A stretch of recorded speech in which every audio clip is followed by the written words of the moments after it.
뽀글이 박여사 일기 첫 번째 사춘기 하다 보니 부부 클리닉 2019년 5월 17일 어느 금요일 저녁 아이들을 불러놓고 엄마는 내일 나를 찾는 여행을 떠날 거야. 혼자서.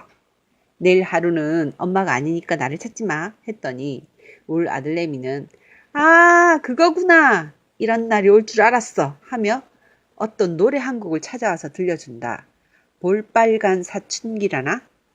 오, 노래 가사랑 지금의 나 비슷하긴 하다. 나는 지금 두 번째 사춘기를 보내고 있다.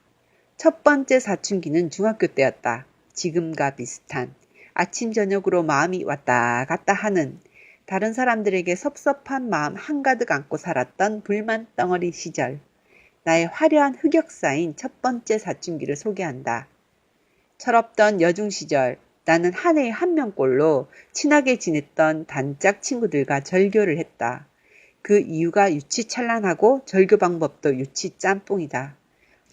어느 토요일 오후 나는 주번이라 교실 정리를 하고 마무리로 휴지통을 비우러 갔다 오는 길이었다. 그때 단짝 친구인 경민이가 내 앞을 싹 스쳐 운동장을 가로질러 다른 친구들과 함께 하교를 하고 있었다. 경민이다. 나는 반가운 마음에 급히 경민이를 불렀다. 경민아! 경민이가 돌아보지 않는다. 못 들었나? 분명 나를 본 것 같은데. 경민아! 김경민! 운동장이 떠나가라 힘껏 소리쳤다. 경민이는 뒤도 돌아보지 않고 다른 친구들과 하하호호 하며 내 눈앞에서 사라져 갔다. 나는 내 친구 경민이에게 잘가 월요일에 봐 인사를 하려고 했었는데 그런 내 마음도 모르고 경민이는 다른 친구들에게 정신이 팔려 내 목소리 따위는 안중에도 없이 뒤도 돌아보지 않고 가버린 것이다. 다른 친구들과 함께 멀어져가는 경민이의 뒷모습을 생경하게 바라보며 운동장에 우두커니 서 있었다. 이별 선고를 받은 버림받은 연인의 기분이랄까? 내가 그렇게 이름을 불렀는데 그냥 가? 저게 내 친구라고? 쳇. 운동장이 떠나가라 이름을 불렀는데 못 들었다고? 어쩜 단짝 친구인 내 목소리를 못 알아들어? 언제부터 그 애들하고 더 친했다고 내 목소리를 무시해. 그래, 넌 내 친구가 아니었어. 심한 배신감으로 화창했던 그날의 날씨와는 달리 내 마음은 천둥번개 동반한 먹구름 가득한 분노 한가득이었다. 월요일 아침부터 난 경민이를 투명인간 취급했다. 입 꼭 다물고 침묵으로 일관했다. 친구를 무시한 배신자와는 단 한마디의 말도 섞지 않겠다 다짐하며 절교 절차를 밟았다. 그 친구는 주말 동안 무슨 일이 벌어진 줄도 모르고 싸해진 내 시선을 받아내야 했다. 학년이 끝날 때까지 그 친구와 말 한마디 나누지 않았고 그렇게 우리는 헤어졌다. 친구라면서 어쩜 저래. 나 혼자 배신감에 몸을 떨며 그런 식으로 한두 명 더 절교했다. 세월이 흐르고 머리가 여물어질수록 그때의 내가 너무 창피하다. 내 생각에 사로잡혀 나밖에 모르는 행동이었다. 무슨 이유인지도 모르고 어느 날 아침부터 쌩까임을 당한 그 친구들도 얼마나 황당했을까. 힘들게 했던 그 친구들을 다시 만난다면 미안하다고 사과하고 싶다. 나랑 눈이 마주친 줄 알았는데 사실은 나를 못 봤을 수도 있고 내 목소리가 너무 작아 안 들렸을 수도 있을 것이다. 그때는 경민이가 분명히 나를 보고도 내 목소리를 듣고도 모른 척하고 갔다고 지레짐작하며 분노를 키웠지만 그때 경민이가 나를 알아챘더라면 분명히 뽀글아 잘가 월요일에 봐 웃으며 손 흔들어 줬을 거라는 걸 지금은 안다. 그땐 참 철이 없었다. 다행히 고등학교 들어가서부터는 그런 일은 없었다. 내 목소리는 내게 제일 크게 잘 들리는 법이다.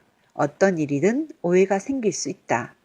내게 잘 들렸다고 다른 사람들도 잘 들었을 것이다 생각하는 건 그건 네 생각일 뿐이다. 똑같은 것을 봐도 내가 본 것과 네가 본 것은 같을 수가 없다. 우리가 서 있는 위치 자체가 다르니까. 나이 드니 많은 차이와 다름을 인정하게 되고 곡해하지 않으려 애쓴다. 그게 다 부질없는 짓인 줄 아니까. 그런데 잊고 지냈던 섭섭함, 배신감이라는 감정 덩어리들이 다시 나를 공격해온다. 중년과 함께 찾아온 두 번째 사춘기. 바로 그거다. 어쩜 이리도 똑같은지 철없던 어린 시절 가졌던 그 마음. 단짝 친구를 오해하고 섭섭함을 쌓아가고 급기야는 절교하는.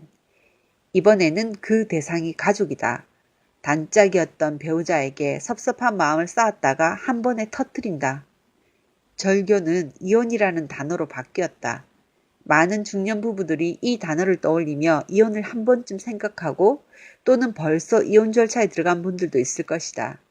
남편의 폭력이라던가 가정에 심각한 문제가 있어서 이혼을 생각하는 부부가 아닌 아이 낳고 키우며 으쌰으쌰 두 손 맞잡고 세상의 거센 파도를 함께 넘었던 부부가 어느 날 더 이상 못 참겠다.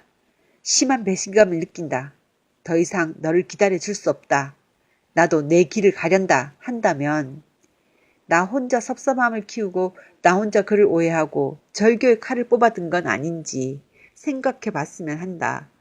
요즘 중년들이 이혼을 많이 한다더라. 누구누구는 결혼도 하고 그런 다른 사람 이야기 말고 네 배우자 이야기를 들어봐야 한다. 네 배우자는 너 혼자 쌓아 올린 산더미 같은 섭섭함 모른다. 네가 느낀 배신감도 모른다. 등을 물끄러미 바라보며 얼마나 섭섭했고 얼마나 배신감을 느꼈고 얼마나 힘들었는지 아무도 모른다. 그건 귀신도 모르지. 누가 알아. 말을 안 하는데. 아무리 오랜 세월 한 입을 덮고 잔 부부라 해도 속마음은 아무도 모른다. 사랑하기에 서로를 배려해서 더 말을 아끼고 혼자 아파하고 혼자 쌓아둔 감정들이 있을 것이다. 껍데기, 체면, 자존심 그런 건 개나 줘버리고 솔직하고 진솔하게 내 속마음을 전해야 한다. 그리고 배우자의 이야기도 끈기 있게 들어줘야 된다. 진짜 저 사람이 꼴도 보기 싫은 정도인지 아니면 우리 부부가 그런 위기의 상황에 놓인 건지 현명한 판단을 하길 바란다. 한번 절교하고 잃어버린 그 단짝 친구를 다시 찾을 길이 없는 줄 아니까 지금 최선을 다해야 한다. 그리고 이게 제일 중요한 이야기인데 내 남편 놔두고 가까운 오빠나 남자친구에게 내 남편 문제 물어봤자 답 안 나온다. 내 마누라 놔두고 옆집 누나나 여자친구에게 내 마누라 문제 물어봤자 답 안 나온다. 엄한 곳에서 답 찾지 말고 네 짝지한테 직접 물어봐라. 제발 한 번만이라도 네 짝지하고 이야기해라. 뽀글이 박여사 스쳐간 인연들 첫 번째 사춘기 끝. 재미있으셨다면 좋아요, 구독 꾹.